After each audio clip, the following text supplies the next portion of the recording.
DJ साजन राजा, DJ साजन राजा, Bittu DJ मलाही बाजार मंदिर के पीछे।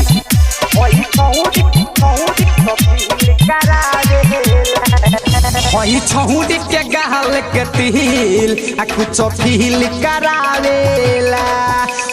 छहुड़ी के गाल के तिल आ कुछ फील करावेला। हम जियते बानी यारवा रे,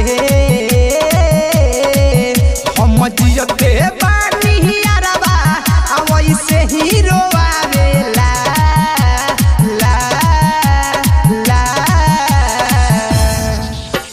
छहुड़ी के गाल के तिल आ कुछ फील करावेला।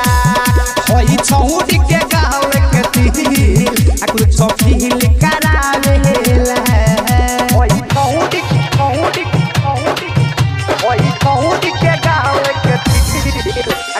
डीजे साजन राजा, डीजे साजन राजा,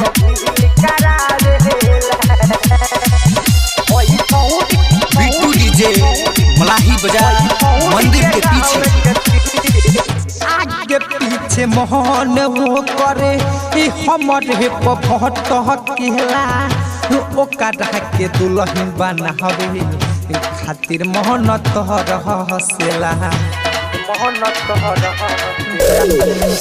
आगे पीछे मोहन वो करे हमरे पटकेला।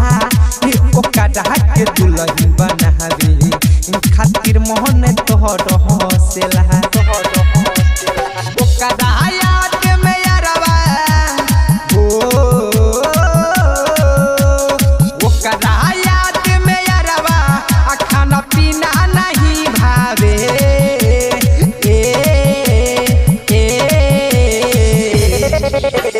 छहुड़ी के गाल के तिल आ कुछ फील करावेला।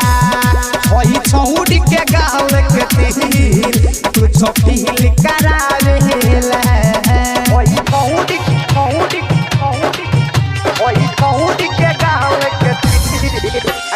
डीजे साजन राजा, डीजे साजन राजा,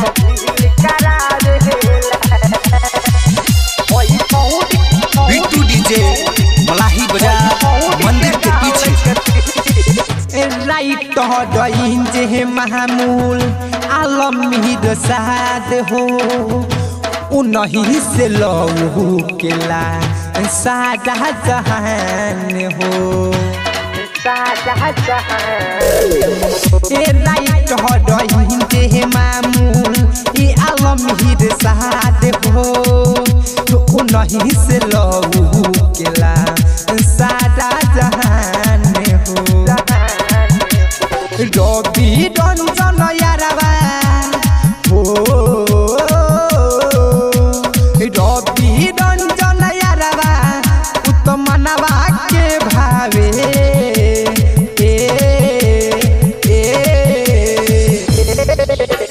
छहुड़ी के गाल के तिल आ कुछ फील करावेला। छहुड़ी के गाल के तिल आ कुछ फील करावेला। मिठास रिकॉर्डिंग स्टूडियो सिकटा बाजार।